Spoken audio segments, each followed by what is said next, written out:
The lobster on my sister's plate cost more than most people's rent. $640 of butter-drenched privilege, sitting there like a monument to everything wrong with my family. She cut into it slowly, savoring each bite while the chandeliers above us cast golden light across the Grand Leora restaurant's marble floors. I watched her chew, watched my parents smile, watched the whole performance unfold like I wasn't even there. "You should have brought drinks, Cass," Celine said, dabbing her mouth with a cloth napkin that probably cost $50. "We won't order for you." The table erupted. Laughter bounced off the crystal glasses and expensive art on the walls. My father's deep chuckle mixed with my mother's delicate giggle. Even Caden, my sister's new fiancé with his designer suit and banking empire inheritance, joined in like he'd known me his whole life. Everyone laughed. Except me. I sat there at the far end of their long mahogany table, hands folded, jaw tight. The kind of quiet that builds pressure in your chest until you either explode or disappear. For years, I'd been disappearing, shrinking myself down to fit into whatever space they'd allow me. The forgotten son. The disappointment. The one who chose grease under his fingernails over a corner office. Hi viewers, kindly tell us where you're watching from and what time it is. Warm welcome to the family, enjoy the story. But something shifted in me that night. Maybe it was the way my father waved off the waiter before I could even open my mouth to order. Maybe it was my mother's practice smile, the one that said, "We love you," while her eyes said, "Don't embarrass us." Or maybe it was just 28 years of swallowing their poison finally reaching capacity. The restaurant hummed with the sound of wealth. Soft classical music. Murmured conversations about stocks and vacation homes. The clink of silverware against plates that cost more than my first car. This was their world. A place where people proved their worth by how much they could spend, how loud they could laugh, how small they could make others feel. My sister leaned back in her chair, one hand resting on Caden's arm. Her pearl dress caught the light like she was the sun, and the rest of us were just orbiting. Honestly, Cashin, you could have at least dressed better. This is a special occasion. I looked down at my jacket. Clean. Pressed.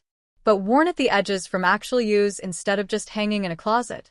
My hand showed calluses from real work, not golf clubs. My shoes were scuffed because I walked through life instead of floating above it. "Sorry," I said quietly. I came straight from the shop. My father made a sound in his throat. Disgust, mixed with disappointment. The same sound he'd been making since I turned down his offer to join Dreyer Holdings 6 years ago. Since I told him I'd rather fix engines than fix books. Since I chose to be someone instead of being his shadow. "The shop," he repeated, like the words tasted bad. "Still playing with cars, are we?" Caden perked up, trying to be polite. "What kind of shop?" "He fixes old junk," Celine said before I could answer. "Vintage cars for people who can't afford new ones." That wasn't true, but I didn't correct her. Let them think what they wanted. Let them believe I was small and struggling and barely scraping by. Let them assume the years had proven them right about me. My mother reached for her wine glass, her diamond bracelet catching the light. "We just worry about you, darling. Living in that tiny apartment above the garage. Working such long hours for so little." "I do fine," I said. "Fine." My father leaned forward. "Cashin, your sister is marrying into the Worrell family. Do you understand what that means? Influence. Power. Legacy.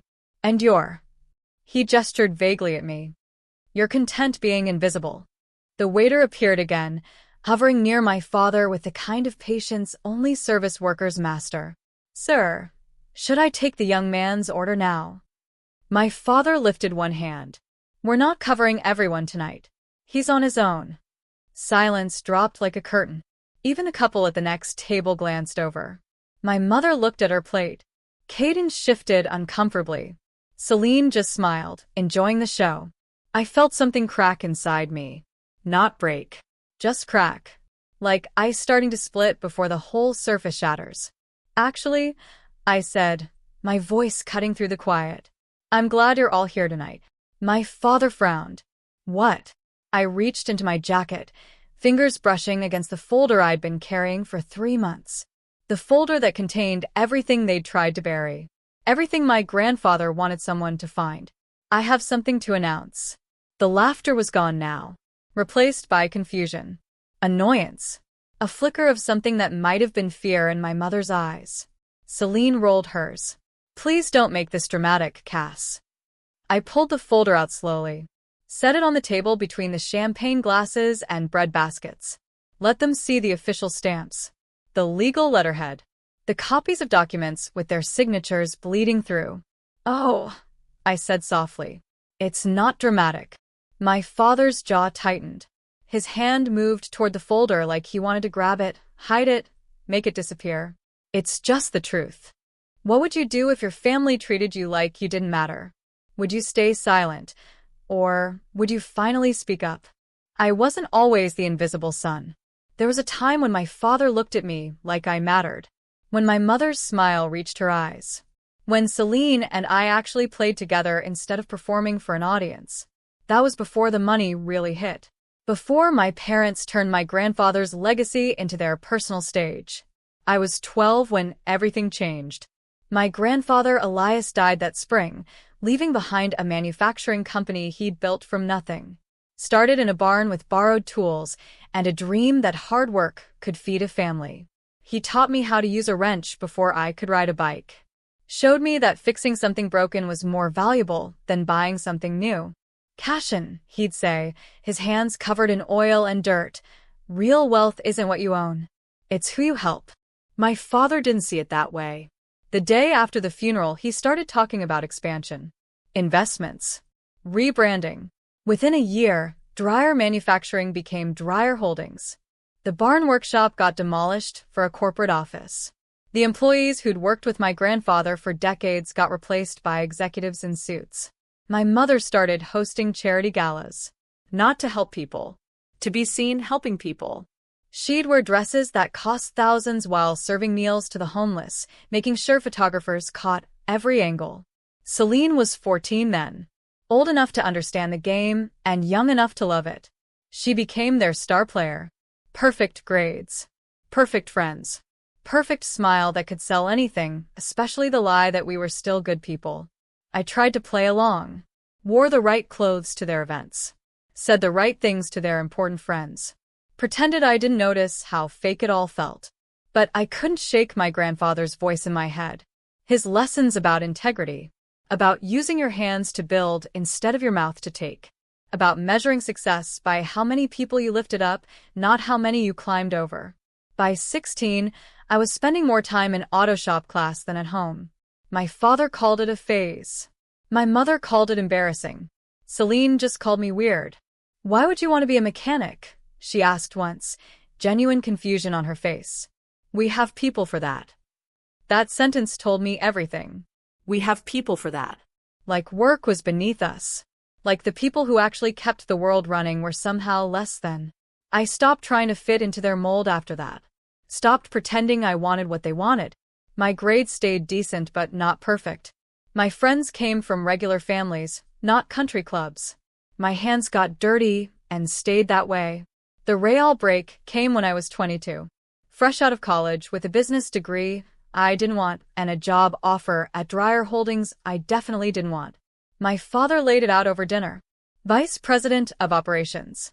Corner office. 6-figure salary to start. All I had to do was show up, smile, and let him pull the strings. This is your future, Cashin, he said, sliding the contract across the table. Everything we've built. It'll be yours someday. I looked at that contract for a long time. Saw my name printed in fancy letters. Saw the salary that could buy comfort and status and everything my parents valued.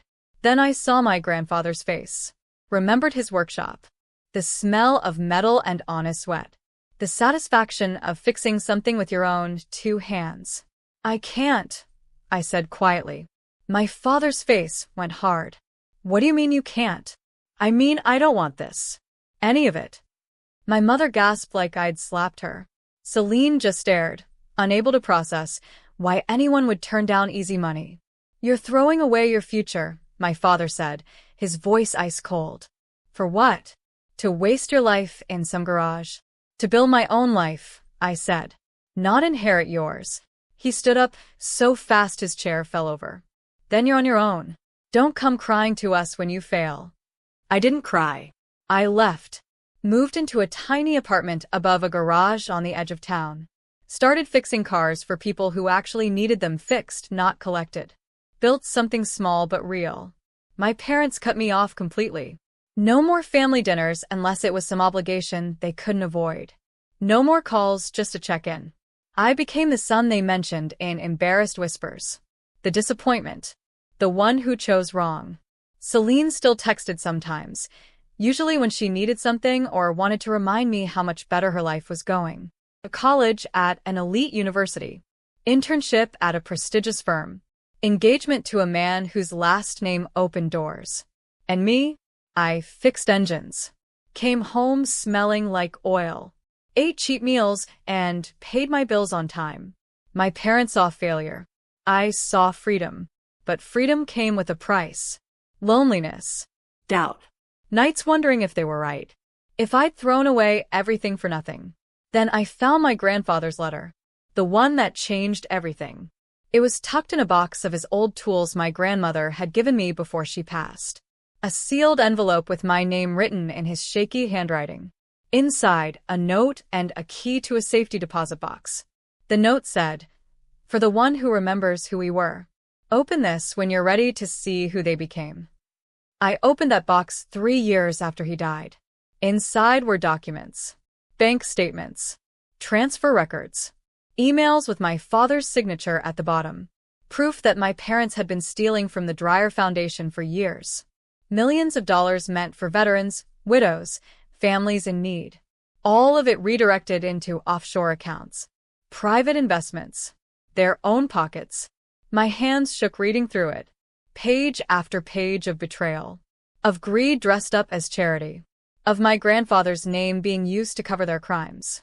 At the bottom of the stack was one more note in his handwriting. I suspected but couldn't prove it before I got sick. Now you have the truth. What you do with it is up to you. But remember, justice isn't about revenge. It's about restoration. I sat in that bank vault for 2 hours, just staring at those papers. Feeling everything I thought I knew about my family crumble into dust. They hadn't just abandoned me. They'd abandoned everything decent. Everything real. Everything my grandfather built with honest hands and a good heart. And they'd laughed at me for being poor while stealing from the actual poor. That's when I stopped being sad about losing my family. That's when I started getting ready to take them down. Have you ever discovered something about someone you loved that changed everything? How did you handle it? The thing about the Grand Leora restaurant was that it didn't just serve food. It served status. Every table was a stage. Every meal was a performance. And my family had front row seats to their own show. Crystal chandeliers hung like frozen waterfalls above us. The walls were covered in art that cost more than most people's houses. Waiters moved like ghosts, appearing exactly when needed and vanishing when not. The whole place smelled like money and butter and the kind of wine that came in bottles with dust on them. My sister fit right in. Her pearl dress probably cost $5,000.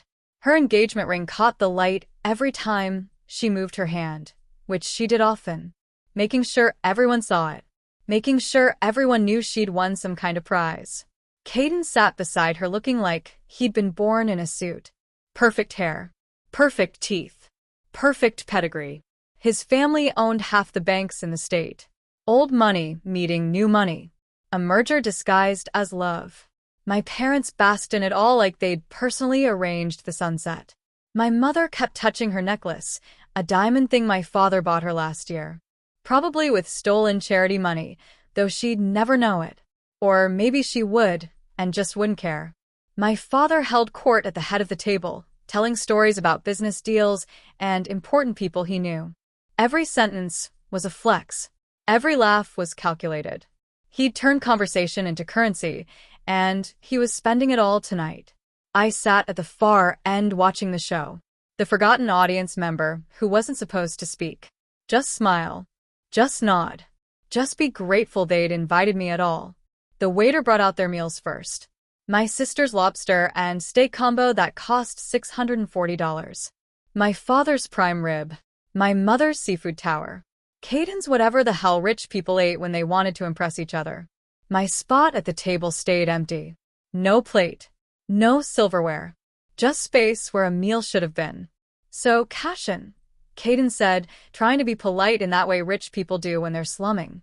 Celine mentioned you work with cars? He fixes junk, my sister said, not looking up from her lobster. Old cars that should have been scrapped years ago. I smiled slightly. Let her think that. Let them all think I was struggling in some dusty garage with broken tools and broken dreams. Vintage restoration, actually, I said. Classic cars for collectors. My father snorted. Collectors. Right. How much does that pay? 40,000 a year? 50 if you're lucky? I didn't answer. Just took a sip of water from the glass I'd poured myself. We worry about you, my mother said, her voice dripping with fake concern. Living above a garage. No real career. No prospects. You could have had everything, darling. I have what I need, I said quietly. Need? My father leaned back in his chair. Cashin, your sister is about to marry into one of the most powerful families in the state. She'll want for nothing. And you're content being? What exactly? A grease monkey? Caden shifted uncomfortably. Even he could feel how cruel this was getting.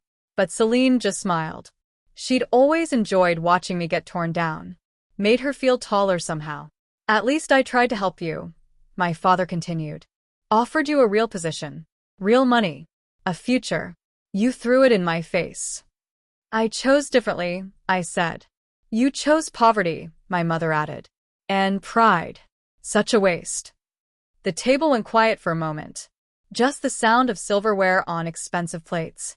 Classical music playing softly in the background. Other tables murmuring about their own important lives. Then my father lifted his wine glass. A toast, he announced. To Celine and Caden. To family. To legacy. To those of us who understand what it means to build something that matters. Everyone raised their glasses. Even Caden, though he looked uncomfortable doing it. I didn't move. Just sat there with my empty hands, an empty plate, and empty space at their perfect table. My father noticed. Not joining us, Cashin? Hard to toast with nothing to drink, I said evenly. Celine giggled. You should have brought your own drinks, Cass. We're not ordering for you. The laughter started then. Sharp and bright and cutting. My mother tried to hide hers behind her hand. My father just smiled like he'd won something. Caden looked away, embarrassed but not enough to say anything. And me? I felt that crack inside me spread a little wider. Because this wasn't just about money or status or who had what. This was about respect. About basic human decency. About whether I deserved to eat at the same table as people who shared my blood. And their answer was clear. I didn't. I reached into my jacket slowly. Felt the folder there. The proof. The truth. Everything my grandfather had hidden away for someone brave enough to use it. My father was still laughing. Seriously, son. You show up to your sister's engagement dinner in a worn jacket and expect us to feed you? Have some self-respect. Self-respect, I repeated softly. That's interesting coming from you. His smile faded slightly. What's that supposed to mean? I pulled out the folder. Set it on the table between the champagne and the caviar. Let them see the official seals. The legal stamps. The weight of what was coming. It means, I said quietly, that we need to talk about the Dreyer Foundation. My mother's face went pale. Just for a second. Then she recovered, forced a smile. What about it? About where the money actually goes, I said. About the difference between what you report and what you spend. About offshore accounts and false donations and fraud. The word hung in the air like poison. Celine stopped eating. Caden sat up straighter, suddenly paying attention. My father's hand tightened around his wine glass. What are you talking about? He said, his voice low and dangerous. I opened the folder. Slid the first page toward him. I'm talking about this. Grandfather's records. The ones he kept before he died. The ones that show exactly what you've been doing with charity money for the past 10 years. Would you expose your own family to save others? Or Would you stay silent to keep the peace? My grandfather Elias Dreyer built everything from nothing. And I mean everything. Not in the way rich people say they started from scratch, but actually had a trust fund. I mean real nothing. Dirt poor. Empty pockets. Dreams bigger than his bank account. He grew up during the Depression. Learned early that if something broke, you fixed it. You didn't throw it away. You didn't buy new. You made it work because you had to. That resourcefulness became his superpower. At 20, he borrowed $200 and bought a broken lathe from a factory auction. Spent 6 months fixing it in his parents' barn. Started making parts for other machines. Small stuff. Washers. Bolts. Pieces nobody else wanted to bother with. But he did it right. Made them last. Made them perfect. Word spread. Orders came in. He hired his first employee. Then his second. Then he bought the barn from his parents and turned it into a real shop. By the time I was born, Dreyer Manufacturing was employing 300 people, making industrial parts for factories across 3 states. Nothing glamorous. Nothing that got you in magazines or on TV. Just solid, honest work that kept families fed. I spent every summer in that factory with him, learning how machines worked, how metal bent and shaped and became something useful, how a good day's work felt in your bones. He never talked down to me, never treated me like I was just a kid. He showed me the same respect he showed his workers, the same care he put into every piece that left a shop. "Cashin," he'd say, wiping grease from his hands onto a rag that was more oil than cloth. "You see all these people here? They've got families. Kids. Mortgages. They depend on us doing this right. That's what business is. Taking care of people." I asked him once why he didn't expand faster. Why he didn't take loans and build bigger factories and hire more people and make more money. He looked at me seriously. Because fast growth usually means cutting corners. And when you cut corners, people get hurt. I'd rather stay small and stay honest than get big and lose my soul. That's who he was. A man who measured success by how many families he could support, not how much profit he could squeeze out. He started the Dreyer Foundation when I was 8. Set aside 10% of company profits every year for charity. Veterans who needed help. Widows who lost their husbands too young. Orphans who deserved a chance. He called them the forgotten ones. These people, he'd say, signing checks with his rough, scarred hands, they're not asking for handouts.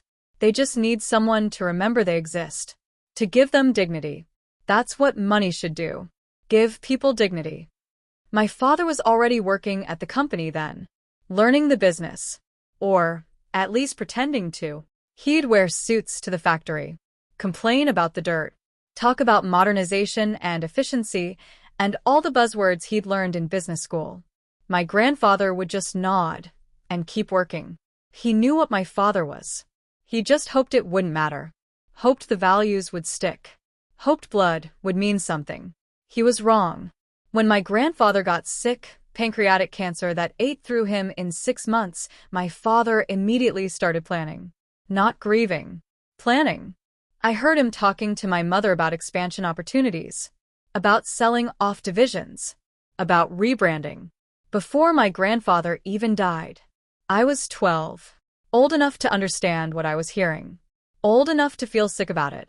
The last time I saw my grandfather conscious, he was in his hospital bed, tubes and machines keeping him alive. He looked so small. This man who'd always seemed invincible, reduced to bones and failing organs. He grabbed my hand with what little strength he had left. "Cashin," he whispered, "remember who we were. Before all this. Remember why it mattered." "I will," I promised.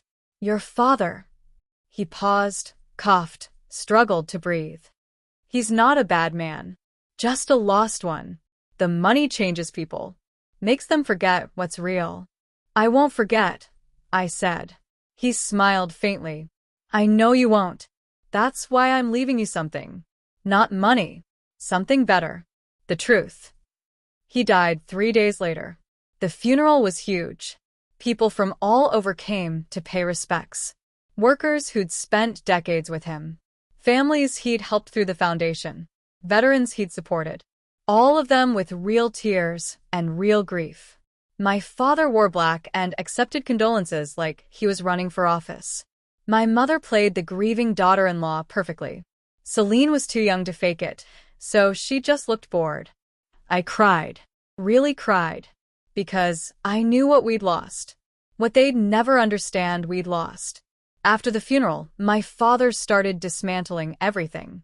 The factory got sold to a corporation that immediately laid off half the workers. The barn workshop where it all started got demolished for a parking lot.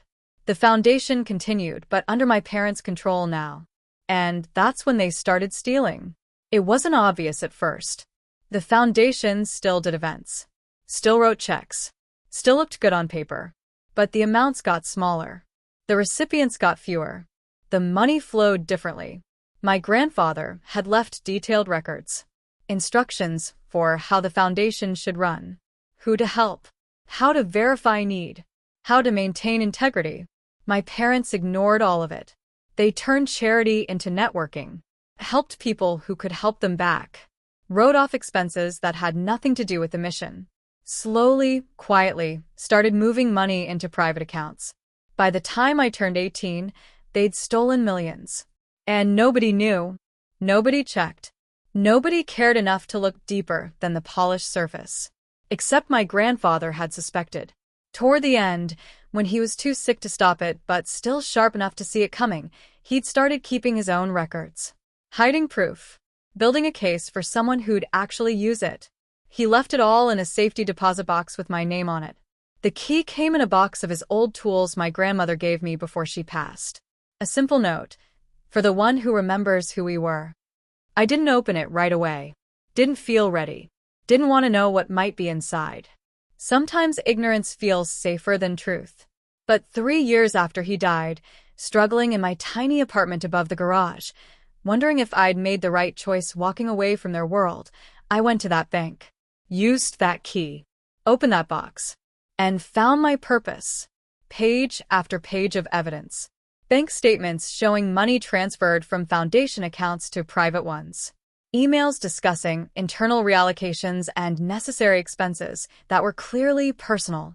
Receipts for luxury purchases written off as charity costs. Tax documents showing false reporting. All of it signed by my father. Approved by my mother. Hidden behind the respectability of my grandfather's name. At the bottom was one final note in his shaking handwriting. I suspected but couldn't prove it before I got sick. Now you have the truth. What you do with it is up to you. But remember, justice isn't about revenge. It's about restoration. Restore what they broke. Help who they hurt. Make it right. I sat in that sterile bank vault surrounded by the truth and felt everything shift. This wasn't about me anymore.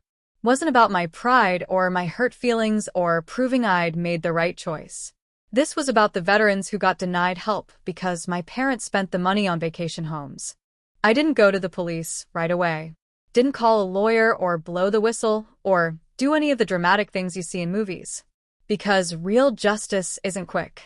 It's patient, methodical, built piece by piece until it's unshakable.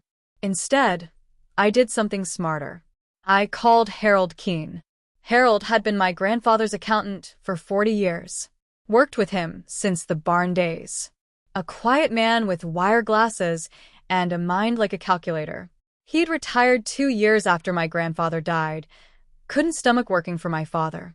I found him in a small office above a diner, doing taxes for regular people who couldn't afford the big firms. He looked older than I remembered. Grayer. More tired. But his eyes sharpened when I told him why I'd come. I wondered if Elias had left something, he said quietly, studying the documents I'd spread across his desk. He asked me strange questions toward the end. About preserving records. About legal holds. I thought it was just the pain medication making him paranoid. He wasn't paranoid, I said. Harold spent 3 hours going through every page.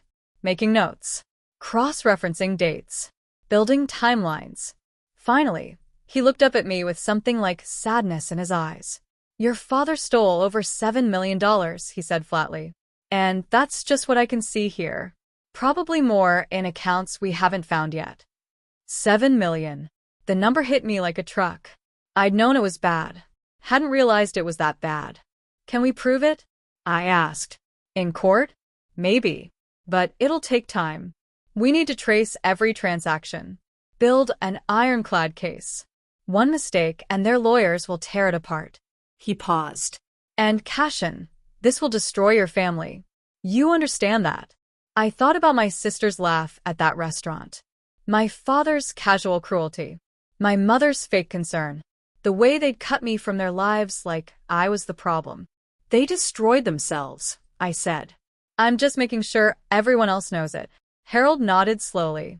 Then we do this right. No shortcuts. No rushing. We build a case so solid they can't wiggle out of it. We spent the next 6 months working in secret. Harold taught me forensic accounting. How to read between the lines of financial statements. How to spot patterns and inconsistencies. How to follow money through shell companies and offshore accounts. We traced every stolen dollar. Every fake donation. Every falsified report. Built spreadsheets and timelines and evidence chains that would hold up under any scrutiny. But we needed more than just proof of theft. We needed leverage. We needed to make sure that when the truth came out, it stuck. That my parents couldn't just hire expensive lawyers and make it disappear. That's when Harold had an idea. Your father's been using foundation assets as collateral for business loans.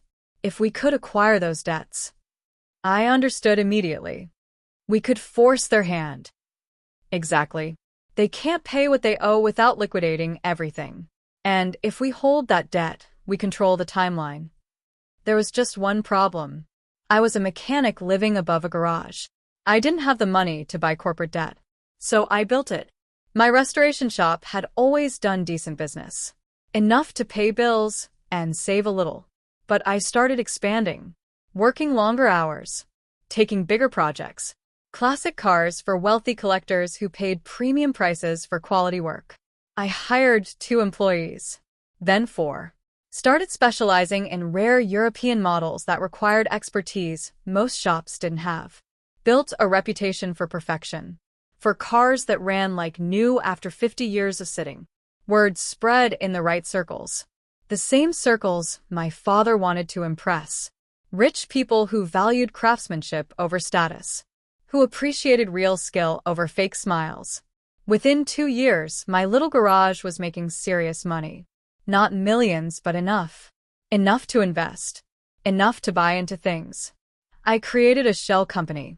Named it after my grandfather's barn. Used it to quietly purchase debt from my father's business associates. Small amounts at first. Nothing that would raise flags. Just paper transactions that looked like normal business dealings. My father never noticed. Too busy playing big shot.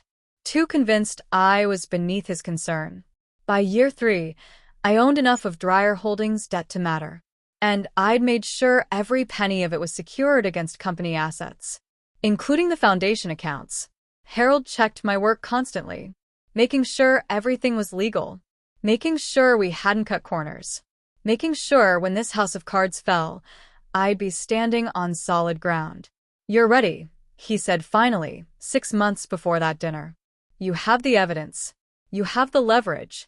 You can bring them down whenever you want. But I waited. Because I needed the perfect moment. The moment when their arrogance was at its peak. When they felt most untouchable. When the fall would be furthest and hardest. I needed them to laugh at me one more time. To dismiss me. To prove they'd learned nothing. That they deserved everything coming. So when my mother called with that polished voice inviting me to Celine's engagement dinner, I knew. This was it. The moment I'd been building toward for 3 years. I pressed my best shirt. Polished my worn shoes. Put all the evidence in a folder with official seals and legal stamps. Made copies and sent them to lawyers with instructions to release everything if I didn't check in by midnight. Then I went to dinner. Sat at the far end of their table. Let them mock me. Let them laugh. Let them prove exactly who they were. And when my sister made that joke about bringing drinks, when the whole table erupted in cruelty disguised as humor, I felt nothing but calm. Because I wasn't the powerless son anymore. I wasn't the forgotten disappointment. I was the reckoning my grandfather had planned. The justice he couldn't deliver himself. I was the truth they'd buried coming back to swallow them whole. The folder sat on the table between us now. My father stared at it like it might explode. My mother's practiced smile had frozen into something brittle. Caden looked confused.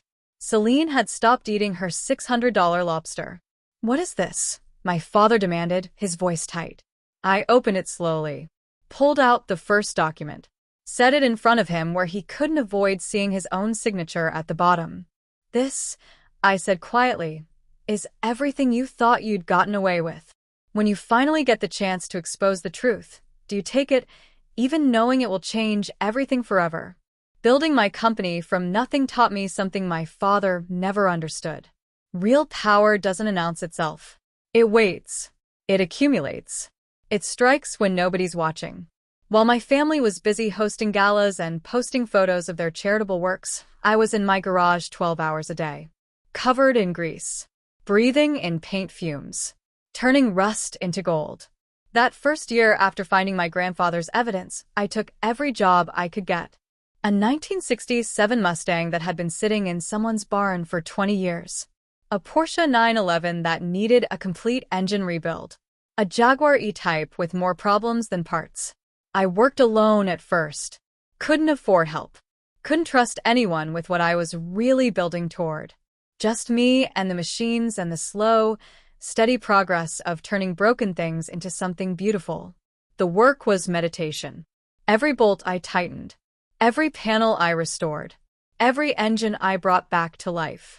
It all reminded me that broken things could be fixed if you had patience and skill and refused to give up. My first big break came from a collector named Marcus Chin. Old money. Real taste.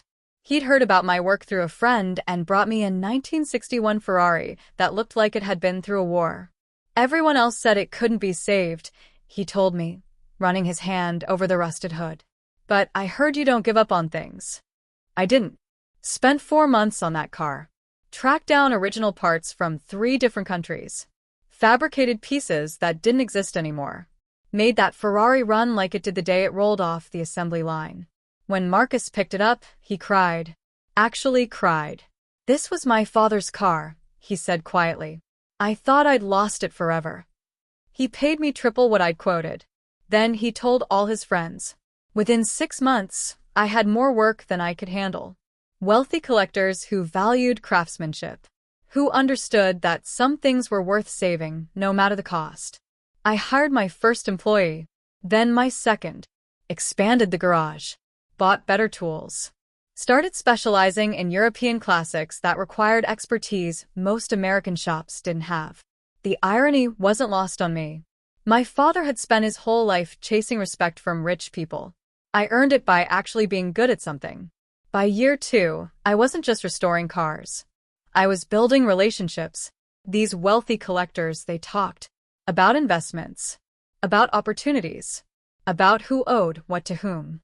I listened, learned, started making small investments with the money I was earning. Nothing flashy, just smart, patient moves that grew slowly but steadily. Harold helped me set up the shell company. Barn Legacy Holdings, named after where my grandfather started. On paper, it looked like a small investment firm. In reality, it was my weapon. We started buying debt. Not random debt. Specifically debt tied to Dreyer Holdings. My father had expanded aggressively after taking over. Took loans against company assets. Used the foundation's reputation as collateral. Built an empire on borrowed money and stolen charity funds. Those loans changed hands constantly. Banks selling to other banks. Investment firms trading paper. Most people didn't even know who really held their debt. But I knew. Harold, and I tracked every transaction. And whenever a piece of my father's debt came available, we bought it. Quietly. Through shell companies and third parties. Nothing that would raise alarms. Small amounts at first. 50,000 here. 100,000 there. Pieces of a puzzle we were assembling in the dark. My father never noticed. Too busy playing big shot. Giving speeches about business success and family legacy. smiling for cameras while stealing from people who actually needed help. My mother hosted more charity events, wore more expensive jewelry, posed for more photos with people she'd never actually help. The Dreyer Foundation became her personal brand, a costume she wore to feel important. Celine followed their lead perfectly. Got engaged to Caden Worrell, whose banking family could open any door in the state. Started planning a wedding that would cost more than most houses. Posting about finding her soulmate while really just finding her next status symbol. None of them saw me. I was invisible. The failure. The disappointment. The cautionary tale they told at dinner parties about what happens when you don't appreciate opportunity. Perfect. Let them think that. Let them ignore me completely. By year 3, Barn Legacy Holdings owned 40% of Dreyer Holdings debt. Enough to matter. Enough to force bankruptcy if we called it due. And all of it secured against company assets, including the foundation accounts. We had them. Financially. Legally. Completely. But I still needed the evidence to be ironclad. Needed the timing to be perfect. Needed them to destroy themselves publicly so everyone could see who they really were. So I waited. Kept working. Kept building. Kept watching them spiral higher on their tower of lies, knowing eventually I'd pull the foundation out from under them. The dinner invitation came 6 months before I was ready. My mother's polished voice on the phone. Your sister's celebrating her engagement. It would mean a lot if you came. I almost said no. Almost told them to have their party without me. But then I thought about my grandfather. About the veterans and widows and orphans they'd stolen from. About justice that waited for the right moment. This was it. The perfect stage. The moment when their arrogance would be at its peak. When the fall would hurt most. I pressed my shirt. Packed my folder. Made sure everything was in place.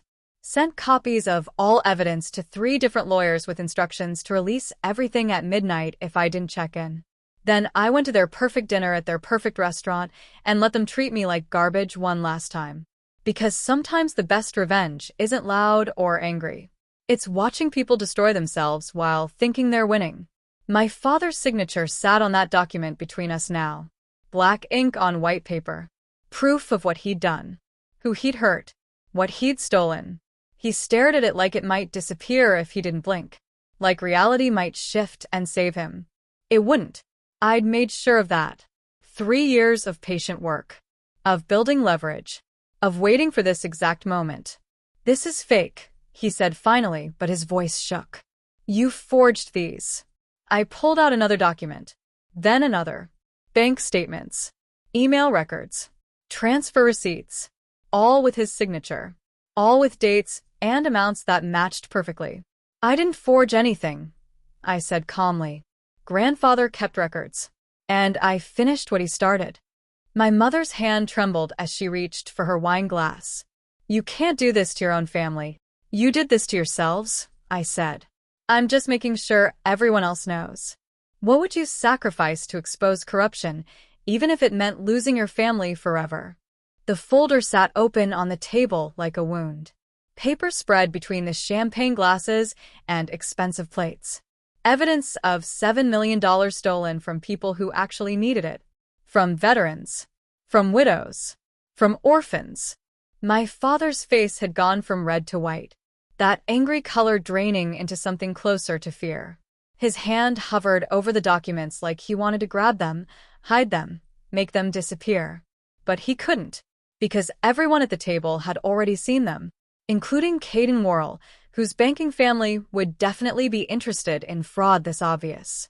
Where did you get these? My father demanded, his voice trying to sound authoritative but coming out strangled. Grandfather left them for me, I said simply. He knew what you were doing. Couldn't prove it before he died. So, he documented everything and waited for someone who'd actually care. My mother's perfectly applied makeup couldn't hide how pale she'd gone. This is ridiculous. Those are private business documents. You had no right. Private.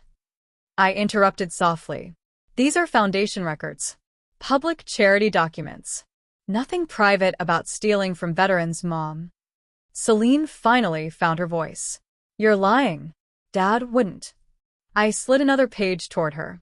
That's your trust fund. The one they set up for you last year. See where the money came from? Foundation account 847B, earmarked for widow assistance. Redirected to pay for your wedding dress shopping in Paris. She stared at the numbers, her face cycling through confusion to understanding to horror. I didn't know, she whispered. Maybe, I said. But you didn't ask either. Just took the money and spent it. Caden stood up slowly, his chair scraping against the floor. Mr. Dreyer, is this true?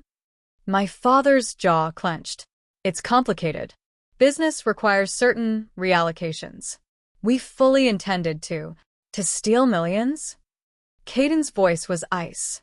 My family does business with the Dreyer Foundation. We've donated over $2 million in the past 5 years. You're telling me that money went into your pockets? We can explain. My mother started, but Caden cut her off. No. I don't think you can. He looked at Celine. We need to talk. In private. She grabbed his arm. Caden, please. This is just Cashin being dramatic. He's always been jealous. Jealous. I laughed, but there was no humor in it. Of what? Your fake life? Your stolen wealth? Your complete lack of integrity.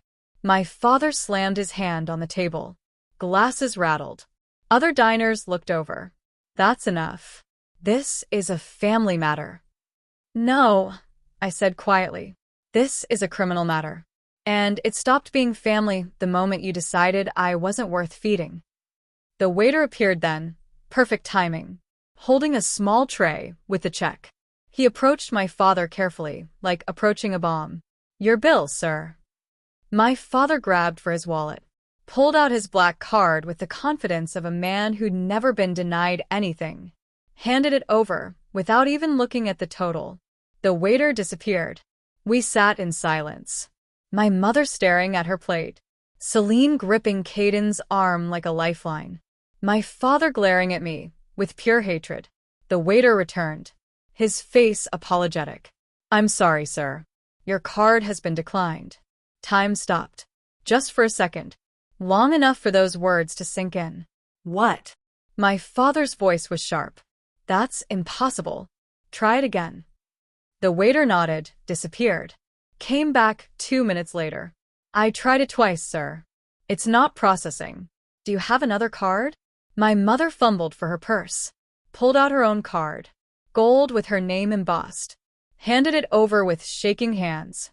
The waiter left, came back, same apologetic expression.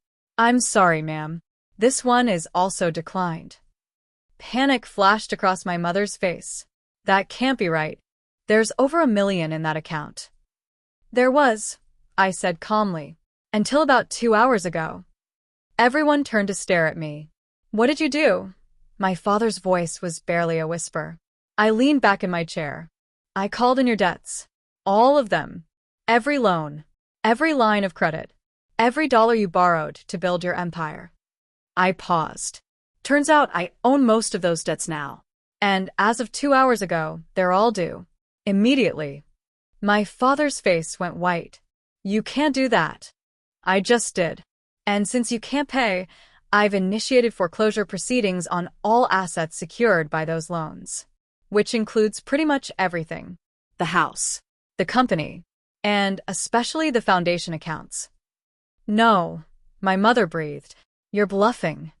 I pulled out my phone. Showed them the screen. Email confirmations from lawyers. Court filings. Bank notifications.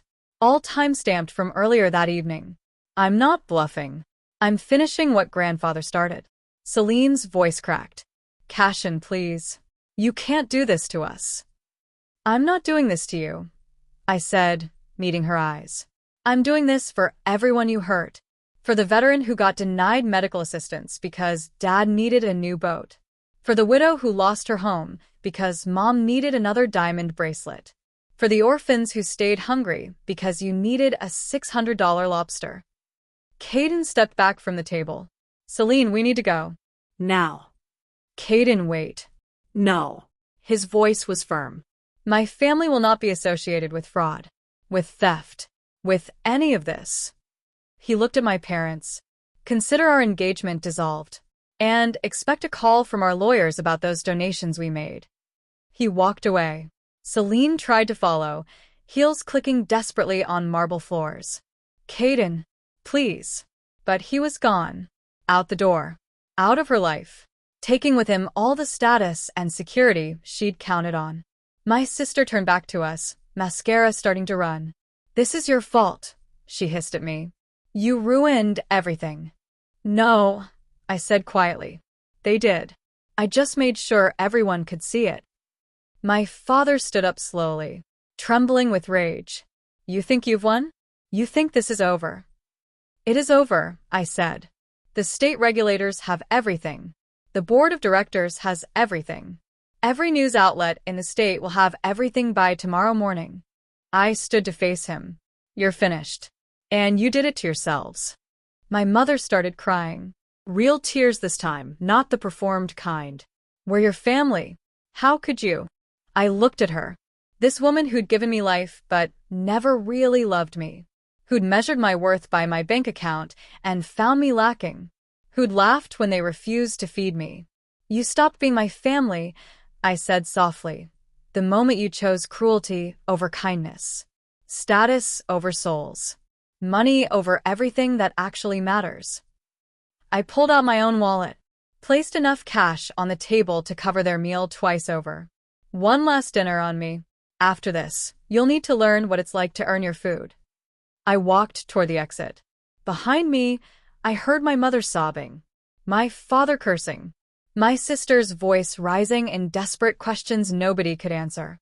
The other diners watched me leave, some with confusion, some with curiosity. One older man actually nodded, like he understood exactly what had just happened. Outside, the night air was cool and clean. The city hummed with life and possibility. I stood under the restaurant's glowing sign and just breathed. For the first time in years, I felt light. Free. Like I'd been carrying something heavy and finally set it down. My phone buzzed. Harold. It's done. Everything filed. No going back now. Good, I said. The news broke the next morning. Not slowly like a leak. All at once, like a dam bursting. I woke up to my phone exploding. Text messages. Missed calls. News alerts. All saying the same thing. The Dreyer Foundation scandal had gone public. I made coffee and watched it unfold from my apartment above the garage. Local news first, then state, then national outlets picking it up. $7 million. Charity fraud. Prominent family. All the keywords that made stories spread like wildfire. My father's face appeared on every channel. That professional headshot he used for business. Next to it, documents with his signature authorizing false reports. Bank transfers. Email chains discussing how to hide the money. My mother's charity gala photos got dissected frame by frame. Commentators pointing out her jewelry, her dresses, asking where the money really came from. Comparing her lifestyle to the people the foundation was supposed to help. Celine's engagement photos showed up too. That massive ring. That pearl dress. Captions asking if charity theft paid for her fairy tale. I didn't feel victorious watching it. Didn't feel happy or satisfied or any of the emotions people expect when they get revenge. Just tired. And sad. And relieved that the truth was finally visible. Harold called at 9. Every major news outlet has the story. The state attorney general is opening an investigation. The IRS is getting involved. This is exactly what we wanted. I know. So, why do you sound like someone died? I looked at a photo on my wall. Me and my grandfather in his workshop. Both of us covered in grease. Both smiling. Because something did die. The illusion that they'd ever change. He was quiet for a moment. You did the right thing, Cashin. I know. Doesn't make it easy. By noon, the reporters found my garage. Cameras. Microphones. Questions shouted as I tried to work. I didn't answer. Just kept my head down and let my lawyers handle everything. The Dreyer Holdings board called an emergency meeting. Voted unanimously to remove my father as CEO. Issued a statement condemning the fraud and promising full cooperation with investigators. The foundation froze all operations pending audit. Every transaction would be reviewed, every dollar traced. It would take months to untangle everything my parents had twisted. My father's business associates started distancing themselves, canceling meetings, returning donations, making public statements about being deceived. Nobody wanted to be near the scandal. Caden's family issued a formal statement. They were shocked, appalled, would be reviewing all their charitable giving going forward. And yes, the engagement was canceled. Permanently. Celine posted on social media once. A long, rambling statement about being betrayed by family. About not knowing what her parents had done. About being a victim too. The comments tore her apart. Nobody believed her. Nobody cared. By the end of the week, my parents had lost everything. The mansion went into foreclosure. The company was being liquidated to pay debts. Their bank accounts were frozen pending criminal investigation. Even their cars got repossessed. They moved into a small apartment on the edge of town. The kind of place I'd lived in for years. The kind they'd mocked me for choosing. Now it was all they could afford. I drove by once. Saw my father carrying boxes up the stairs. No staff to help. No drivers. Just him, in jeans and an old shirt, looking smaller than I'd ever seen him. Part of me wanted to feel something. Pity, maybe. Or guilt. But mostly I just felt empty. Like watching strangers deal with consequences they'd earned. My mother tried calling. 17 times in 3 days. I didn't answer. What was there to say? She'd made her choices. Now she lived with them. Celine sent one text. I hope you're happy. You destroyed us. I typed back. No. You destroyed yourselves. I just made sure the people you hurt got justice. She didn't respond. The criminal charges came next. Grand theft. Fraud. Tax evasion. Money laundering. The Attorney General didn't hold back. My parents faced decades in prison if convicted. Their trial date got set for 6 months out.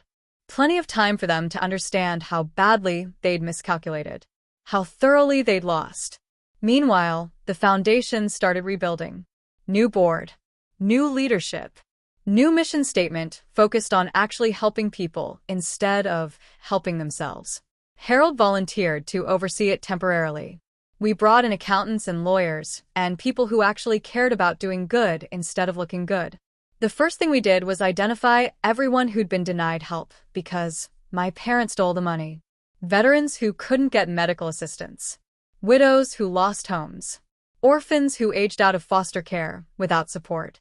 One by one, we reached out, apologized, explained what happened, and wrote checks to make it right. A veteran named James Martinez cried when I called him. I thought nobody cared, he said. Thought I'd been forgotten. You weren't forgotten, I told him.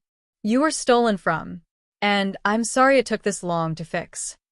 Your grandfather was a good man, James said. He helped me once, years ago.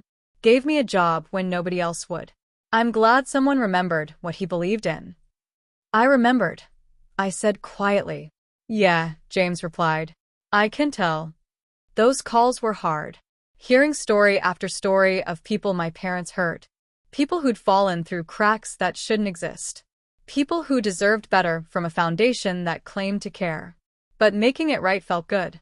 Better than the confrontation at the restaurant. Better than watching the news coverage. Better than any revenge could ever feel. Because this wasn't about hurting my parents. It was about healing what they'd broken. Restoring what they'd corrupted. Making the Dreyer name mean something decent again. My grandfather would have approved. Not the destruction of his son, but the restoration of his mission. The return to values he'd built a life on. Justice doesn't roar, he'd written. It waits. He was right. And now that it had arrived, it wasn't loud or violent or dramatic. It was just quiet correction. Setting things right. Helping people who needed it. That was the real victory. Not their fall. Our rise. The foundation becoming what it should have been all along. 3 months after that dinner, I visited their apartment. Knocked on the door. My father answered. He looked 10 years older. Gray. Thin. Exhausted. What do you want? He asked, no fight left in his voice. To tell you something, I said. Grandfather left you a letter too. I found it with his documents. His face shifted. Something like hope flickering. What did it say? That he loved you. That he hoped you'd find your way back to who you were before the money changed you. That redemption was always possible if you chose it. My father's eyes filled with tears. He never gave up on me? No, I agreed. He didn't. He just knew you had to lose everything before you could find what actually mattered. I handed him an envelope. This is from the foundation. Enough for 3 months' rent while you figure things out. Not charity. A loan. You'll pay it back by working at homeless shelters. Actually helping people. He stared at the envelope like it might burn him. Why? Because grandfather wouldn't give up on you. So neither will I. But this is your last chance. Use it to become someone worth being. Or waste it and prove you learn nothing. I walked away before he could respond. 6 months after that night at Grand Leora, I stood in a courtroom watching my parents hear their sentence. 3 years in minimum security prison for my father. 2 years for my mother. Plus full restitution of stolen funds, though they'd never actually be able to pay it all back. The judge's voice was firm but not cruel. You betrayed a public trust. Stole from the most vulnerable. Used your position of privilege to enrich yourselves while others suffered. This sentence reflects the severity of that betrayal. My father stood there in a cheap suit, nothing like the designer labels he used to wear. His shoulders slumped. His face aged beyond his years. For the first time in my life, he looked small. My mother cried quietly. Real tears. The kind that came from actual remorse, or maybe just from losing everything. Hard to tell the difference anymore. Celine sat in the back row. Alone. No Caden. No friends from her old life. Just her, watching her parents become convicts. She saw me but didn't wave. Didn't acknowledge me at all. I didn't stay for the whole proceeding. Heard the sentence and left. My presence wasn't about them anymore. It was about witnessing justice for everyone they'd hurt. Outside the courthouse, reporters tried to swarm me. I'd been avoiding interviews for months, but today I stopped. Looked into the cameras. Said what needed saying. My grandfather built the Dreyer Foundation to help people who'd been forgotten. Veterans, widows, orphans. People who deserved dignity and support. My parents betrayed that mission. They stole millions and hurt hundreds. Today they face consequences. But more importantly, the foundation is being rebuilt properly. We're helping people again. That's what actually matters. Do you forgive your parents? A reporter shouted. I thought about it. Forgiveness isn't mine to give. I wasn't the one they hurt most. The veteran who couldn't get medical care. The widow who lost her home. The orphan who had nobody. They're the ones who matter. And we're working every day to make things right with them. Will you visit your parents in prison? That's between me and them, I said. Then I walked away. The truth was, I didn't know if I'd visit. Part of me wanted to. The part that remembered being 12 and still believing my father was a good man. The part that remembered my mother reading bedtime stories before wealth corrupted her. But another part of me knew that some bridges burned completely. That family wasn't just blood. It was choice, action, respect. And they'd chosen to destroy all of that long before I exposed their crimes. I went back to my garage. Back to work. Back to the life I'd built while they were busy tearing theirs down. My company had grown during the scandal. Turned out, wealthy collectors respected integrity. They liked knowing I'd chosen truth over family loyalty. Chosen justice over easy money. Business doubled. Then tripled. I hired 10 more employees. Expanded into a second building. Started a training program for young mechanics who couldn't afford traditional education. Everything my grandfather believed in. Building something that mattered. Creating opportunity. Using success to lift others up instead of climbing on their backs. The foundation flourished too. New leadership. Clear mission. Transparent accounting. We helped more people in 6 months than my parents had in 10 years. Veterans got medical care. Widows got housing assistance. Orphans got educational support. One by one, we fixed what had been broken. Marcus Chun, the collector who'd given me my first big restoration job, became the foundation's biggest donor. Your grandfather helped my father when he came to this country with nothing, he told me. This is how I pay that forward. Stories like that kept coming. People my grandfather had touched. Lives he'd changed. A legacy of decency that my parents had tried to corrupt but couldn't completely destroy. Because good roots run deep. They survive storms. They push through concrete. They outlast the people who try to kill them. One evening, about a year after the trial, I got a letter. Prison stationery. My father's handwriting, shakier than I remembered. Cashin, it read. I've had a lot of time to think. About Dad. About the foundation. About who I became and why. You were right to stop me. I couldn't see it then. Couldn't admit I'd become exactly what Dad feared.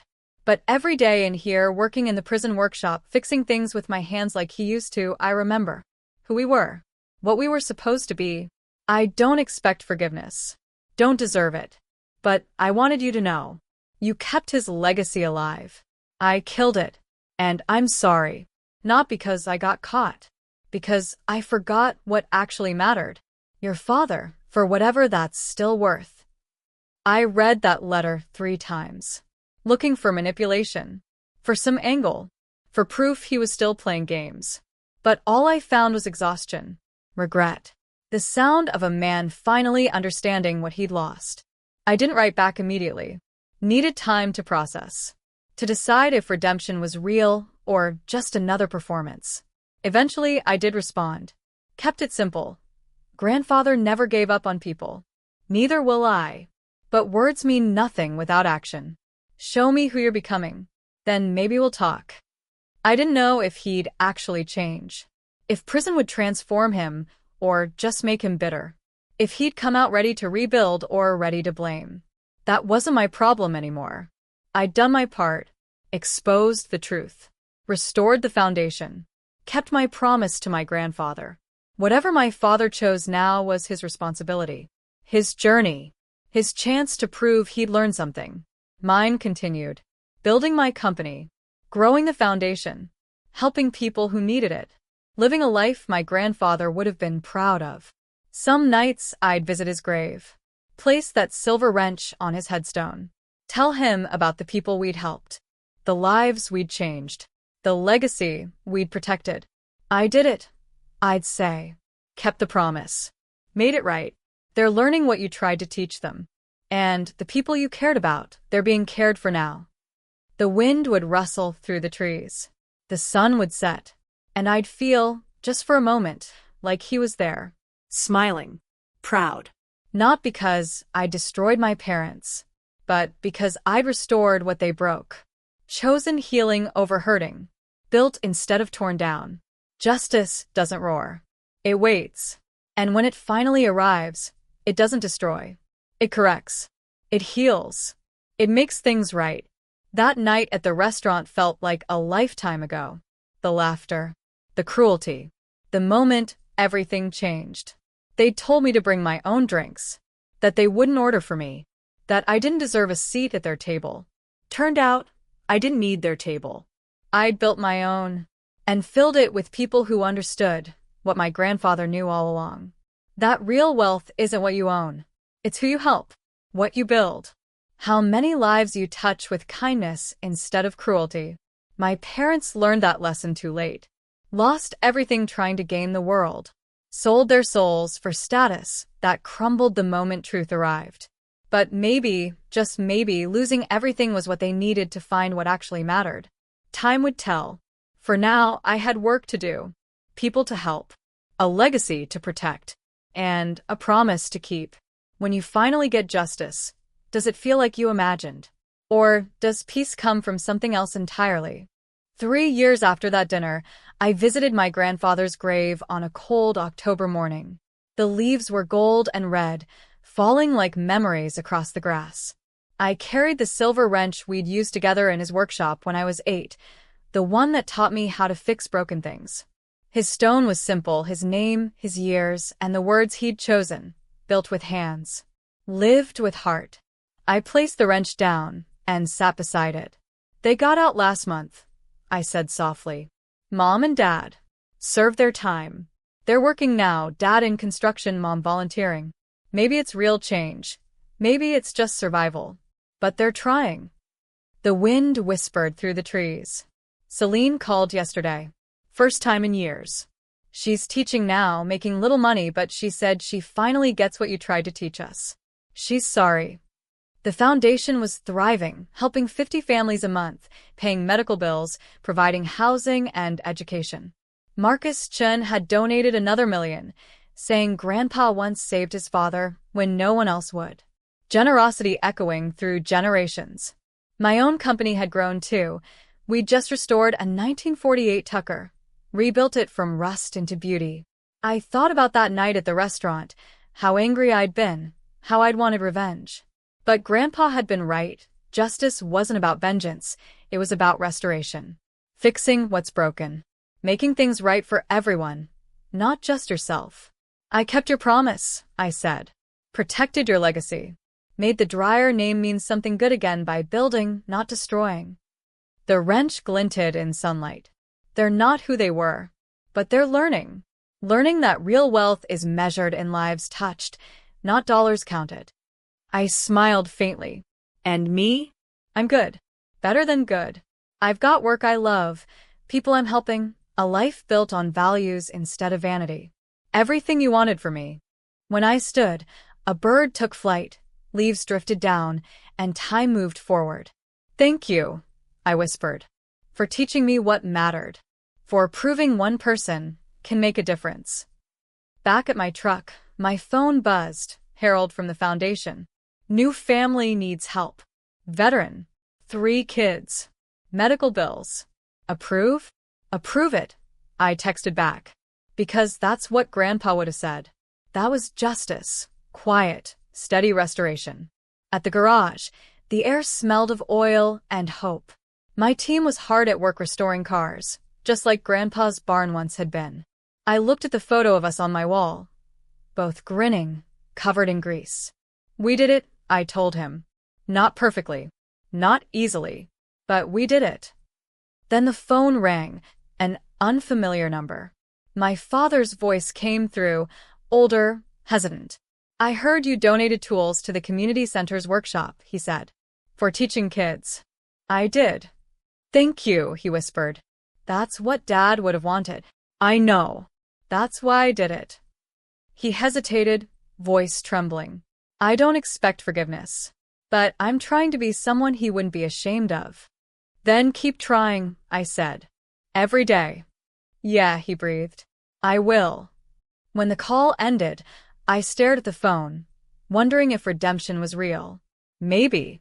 Time would tell. For now, I had work, purpose, something real. That night, I drove past the Grand Leora restaurant. Still glittering, still serving people who measured worth by price tags. I didn't feel anger anymore. Only gratitude that I'd left that world behind, that I'd chosen truth over comfort, justice over loyalty, integrity over inheritance. Some stories end with revenge and triumph. This wasn't one of them. This was about broken people learning, about a foundation restored, about choosing every day to be someone your grandfather would be proud of. My parents had lost everything, but were rebuilding. Celine was teaching and learning humility. The foundation helped hundreds now. Justice had come, not as thunder, but quiet correction. And me? I was free. Free from needing their approval. Free to build a life that mattered. They'd mocked me that night, told me I wasn't worth feeding, that I'd made the wrong choices. But I'd made the only choice that mattered.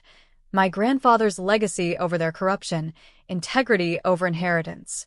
Because justice doesn't roar. It waits. And when it comes, it doesn't just punish, it restores. Heals. Offers redemption, but demands accountability. That's what Grandpa understood. That's what I learned that night when I stood up and spoke truth to people who'd forgotten what truth was. Some of them changed. Found new appetites for honest work, for helping others. Others stayed empty, still hungry for the wrong things. But that wasn't my burden anymore. I'd kept my promise, honored his memory. That night, I returned to my apartment above the garage, Simple, small, real. Everything their mansion had never been. I made coffee and watched the city lights, thinking of everyone still out there struggling. Tomorrow, we'd help more of them. The victory wasn't the scandal or their downfall. It was every family we lifted, every life we touched, every promise we kept. Justice doesn't roar. It builds. Patiently. Quietly. Brick by brick. Grandpa knew that. And I'd spent 3 years proving him right. The story hadn't ended at that restaurant. It began there, with the choice to be decent when it was easier to be cruel. To build when it was easier to destroy. To keep promises when it was easier to walk away. My grandfather built with his hands and lived with his heart. I tried to do the same. And maybe someday someone would remember that. Not for what I owned, but for who I helped. That's the legacy that matters. The kind built on courage, decency, and follow-through. I finished my coffee, turned off the lights, and went to bed knowing I'd done right by the man who taught me everything. Tomorrow, I do it again. Because real justice isn't loud. It's steady work, done by hands that heal and hearts that remember. That night at Gran Leora, they lost their appetite for cruelty. And in losing it, some found something worth hungering for, something real. My grandfather would have smiled. "Good work, son," he'd say. "Now, let's help the next one." And that's exactly what I plan to do, until the very end. What legacy will you leave behind? Will you be remembered for what you owned, or for who you helped? Share your thoughts in the comments. Your story might inspire someone today. If this story spoke to you, hit subscribe and turn on notifications. We share stories about courage, justice, and choosing integrity when it costs the most. Tell us, what would you have done in Cashin's place? Would you have exposed your family? Forgiven them? There's no wrong answer, only honest ones. And if you know someone struggling with betrayal or choosing between comfort and conscience, share this with them. Because integrity still matters, and stories like this remind us why. Thank you for being part of this family. See you in the next one.